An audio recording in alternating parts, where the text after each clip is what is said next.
We're feeling pretty excited. We got a lot of new faces on the team this year between freshmen and transfers and guys who had redshirted last year.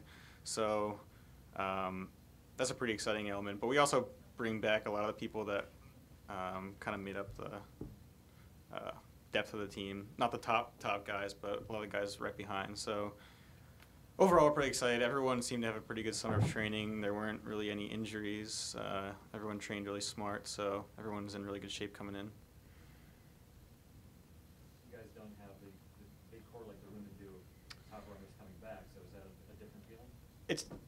You want to go? You guys want to say? I was gonna say it's different, but at the same time, we have a transfer coming in who has a lot of experience. Well, he's a grad student, and he competed at Tulsa, which is a good program, and so he brings a lot of experience to the table. So, he might help to replace some of those top guys that we lost. And then he's a redshirt freshman coming up, Robbie Crease, who had an incredible track season. So we expect him to be up there too, to kind of replace some of those top guys. So.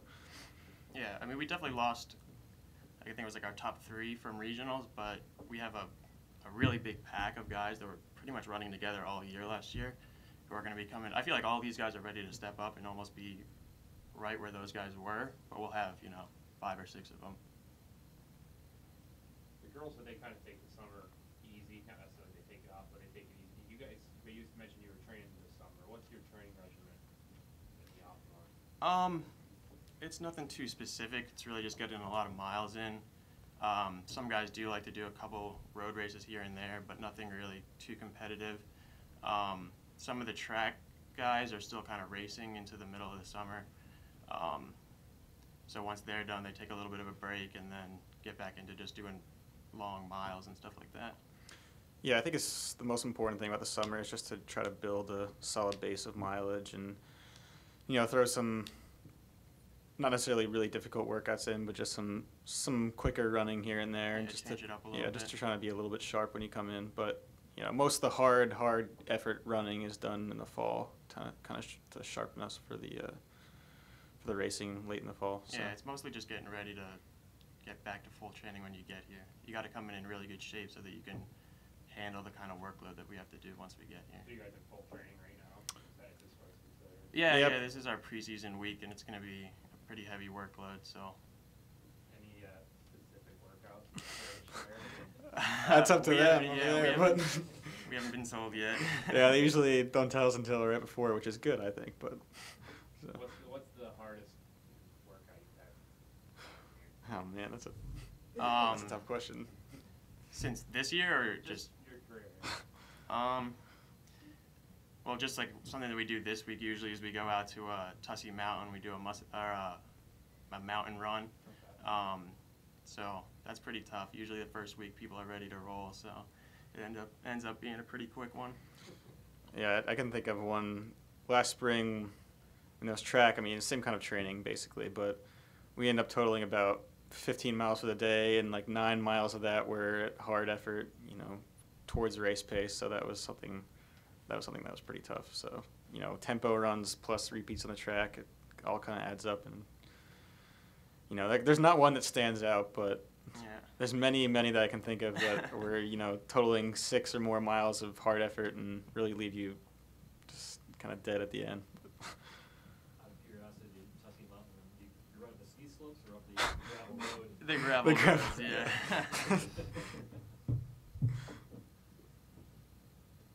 So do you guys have trouble with the 3 seasons and having to ramp up at the end of each season each time and recovering? I think we do a pretty good job. The coaches have a pretty good layout for us in terms of training to get us peaked at the right time. There's definitely, everybody has a patch or 2 during the year where they're struggling somehow, like they have low iron or something like that, and they're just, there's maybe like a 3-week lull where they're just kind of dragging for a bit, but everybody seems to get over it when it matters. So I guess there's just little patches along the way at different times for different people. So you can't have like a full season completely perfect. That's impossible. But I think everyone. Yeah, we do a good job of taking a little bit of time in between each season to get just to get your legs back underneath you, so you get ready to start training again and then peak at the right time. coaches map out a plan for you guys for the summers when you're not competing? Yeah, it's a pretty detailed schedule, but yeah, I mean. Yeah, it's sent to us. You know, it's a recommended training plan they give you, or that Coach Sullivan gives us right at the beginning of the summer, and it's really detailed, and it's got a lot of good advice on drills and lifting and things like that. So Yeah. that's a pretty good guide for us. It's a little bit different for everybody because not one training plan is going to work for every single person on the team. So it's kind of you got to adapt it a little bit to what works for you. So, but it's got pretty much anything you need to know. Yeah. So. And just one comment on these athletes and the ladies as well. They're unique student athletes because they do have, through their 4 years of competitive time, they have the opportunity for a national championship in every season as well. So, you know, where a lot of student athletes have 4 national championships in their career or opportunities for conference and national, we've got 12. So, you know, when they talk about some ebb and flow and some flat phases and some off time, you know, you're trying to really, you know, be at your best through a 4-year time for 12 national championships or 12 Big Tens and those types of levels of competition. So there's and these guys are being very humble. These guys are carrying 100-mile weeks, you know, most of the year. So they're carrying somewhere between 80, 90, 100 miles a week on top of their studies, on top of their competitive schedules too. So it's quite a challenge to ebb and flow with the good and the bad, and that's where the tough mentality comes in as well. They have to be somewhat even-keeled people to accept the roller coaster of a ride a little bit until they really season up, physically and mentally season up to the demand of this level of competition. So these two have really developed in their careers here, not only as leaders, as they're elected captains for us, but just in their physicality. You know, just you know, they're not, you know, they don't show it on the outside like a football player might, but their physicality for what you do in running tough miles, year in and year out, week in and week out, they've really come a long ways, both of them. So it's exciting to see them on the cusp of that, and that's kind of what they mean by some redshirt kids coming around. You know, it takes a year or two to really have that strength to do what they do. So just give them a little boost there. Talk about your home course. What are the advantages of hosting Wednesday regionals here? I think the biggest advantage is just that we get to run it so often.